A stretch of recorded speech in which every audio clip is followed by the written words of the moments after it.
Hi, I'm doctor Mahi Bharadwaj. మగవాళ్ళతో పోలిస్తే ఆడవాళ్ళు చిన్న వయసులోనే వృద్ధులైపోతున్నారు. ఫిజికల్ ఫిట్నెస్ని, మెంటల్ బ్యాలెన్స్ని కోల్పోయి అన్ని రోగాలకు రిజర్వాయర్స్ అవుతున్నారు. వాటికి కొన్ని ప్రధానమైన కారణాలు అయితే ఉన్నాయి. దాంట్లో నెంబర్ 1 వచ్చేసి నాకెందుకులే ప్రత్యేకమైన ఫుడ్డు అని ఇంట్లో వాళ్ళు ఉన్న అందరికీ పోషకాలను అందించి ఏదో ఉన్న వాటితో వాళ్ళు అడ్జస్ట్ చేసుకోవడం. దాంతోపాటు మిగిలింది పడేయలేక చెత్తలో పడేయాల్సిందాన్ని పొట్టలో పడేసి పొట్టను డస్ట్బిన్గా మార్చడం. రెండోది వచ్చేసి ఆకుకూరలు, కాయగూరలు అన్నింటిని విస్మరించి వాళ్ళకు నచ్చిన ఏదో ఒక రకంలో పప్పు, కాయగూరను ఎక్కువగా తింటూ ఉండడం. మూడోది వచ్చేసి ఎవరు అన్న మాటల్ని మనసు నొచ్చుకుని మనసులో ఉన్న మాటల్ని మెదడు నుంచి తీసేయలేకపోతూ ఉండడం.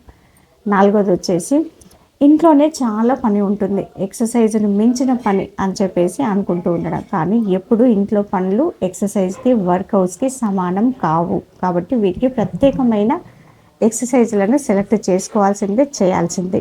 అతిగా స్పందించడం, అతిగా ఆలోచించడం, నిద్ర పోకపోవడం కూడా ప్రధాన కారణం. ఇదోది వచ్చేసి చిన్న వయసులోనే పెళ్ళి, 50 సంవత్సరాల్లోనే అమ్మమ్మ. ఇంకా అమ్మమ్మ అయింది అంటేనే అమ్మమ్మ ఆలోచనలు పుణికిపుచ్చుకొని ఇంకా అంతా అయిపోయింది అని చెప్పేసి వృద్ధ చాదస్తపు ఆలోచనలు చేయడం. ఇలా చెప్తూ పోతే ఎన్నో కారణాలు అయితే ఉన్నాయి. వీటన్నింటినీ ఫుల్ స్టాప్ పెట్టండి.